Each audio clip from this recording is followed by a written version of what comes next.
Hours before Princess Diana died, she was trapped inside the Ritz in Paris while photographers gathered outside every exit.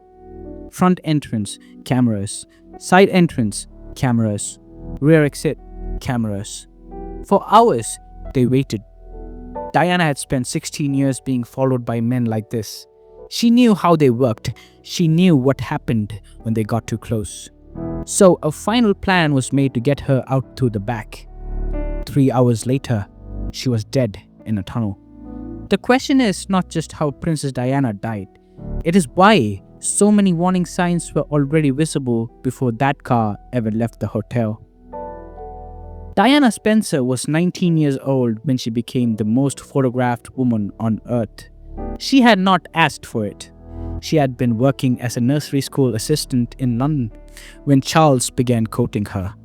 She was shy. She was young. She had no idea what she was walking into. The wedding was watched by 750 million people worldwide. She wore a dress with a 25-foot train and stood at the altar of St. Paul's Cathedral and smiled. And from that moment forward, she was never alone again. Not once, not for 16 years. The photographers followed her everywhere, to the gym, to the school gates, to the hospital when she was sick. They camped outside her apartment before the wedding. They followed her car through London at speed. They sold the pictures to newspapers that put her on the front page so many times that editors stopped counting. She was the most profitable subject in the history of tabloid journalism, and the people running those newspapers knew exactly what they had. What they didn't account for was that Diana was watching them back. She learned their names. She learned their routes. She learned which photographers were friendly and which one would follow her into places she had no right to be followed. She became an expert in the machinery of her own surveillance, and by the summer of 1997, she had been living inside that machinery for 16 years, and she was tired in a way that had gone past exhaustion into something else entirely. In the summer of 1997, Diana was in a relationship with Dodi Fayed. The British press had declared she would not be allowed to live quietly. The coverage was relentless, and it was cruel in a specific way. Not just intrusive, but designed to destabilize. Stories about the relationship being casual. Stories about Dodi's past. Stories framed to humiliate without technically lying. Diana had dealt with this for 16 years. She knew exactly what was happening and why. That August, they were in Paris together. They had been staying on a yacht in the Mediterranean and came to Paris for one night before flying to London in the next day. They checked into the Ritz Hotel on the Palace Vendôme. Outside, the photographers had already gathered. Not 2 or 3, dozens. They had been tipped off, by whom has never been conclusively established, and they were waiting. Diana and Dodi tried to leave through the front entrance. The photographers surged forward. They went back inside. They tried a side entrance. More photographers. They went back inside again. For hours, they sat inside the Ritz, while outside the pack grew larger. Diana knew every one of those moments from 16 years of the same moments.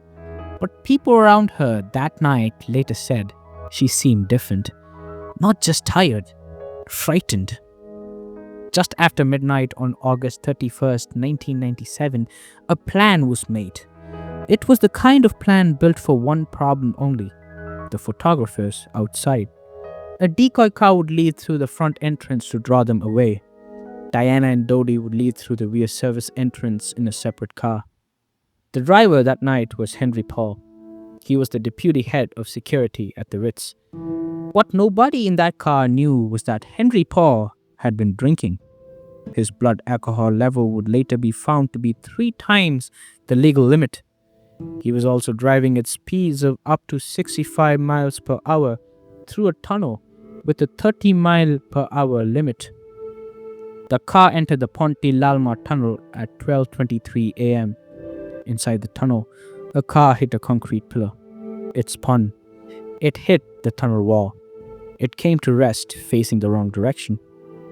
Diana was alive in the wreckage for over an hour. She was in the back seat. The photographers who had been chasing the car were the first people to reach them. They did not call for help first. They took photographs first. French courts later acquitted them of any wrongdoing. She died at 4 a.m. in a Paris hospital. She was 36 years old. 3 months before she died, Diana told a journalist she believed her phone was being tapped. She believed she was being followed by more than just photographers. She said she was afraid. Years earlier, she had written a letter to her butler, Paul Burrow, saying she believed someone was planning an accident involving her car. That letter became one of the most discussed pieces of evidence after her death. Whether Diana's fears reflected a real plot or the exhaustion of 16 years under relentless surveillance was never settled to everyone's satisfaction. But this much is not in dispute. She was afraid. She said so. And then she died in the exact kind of event she had once described on paper. Here's what I keep coming back to. Diana Spencer spent 16 years being followed. She spent 16 years learning the names and faces of the people following her. She spent 16 years trying to find back exits and decoy cars and moments of quiet. And in the last months of her life, she wrote down what she was afraid of and sealed it in a letter. She was 36 years old. Her sons were 12 and 15. They found out their mother had died from a television in a Scottish castle. William heard first and went to tell Harry. The photographers who chased her car into that tunnel were never convicted of anything. The newspapers that paid for those photographs are still publishing. The machinery that made Diana the most profitable subject in the history of tabloid journalism is still running. She spent 16 years trying to escape the machine built around her. In the end, it followed her into a tunnel. If this changed how you see her story, subscribe. Because every week, we tell you the part that got left out.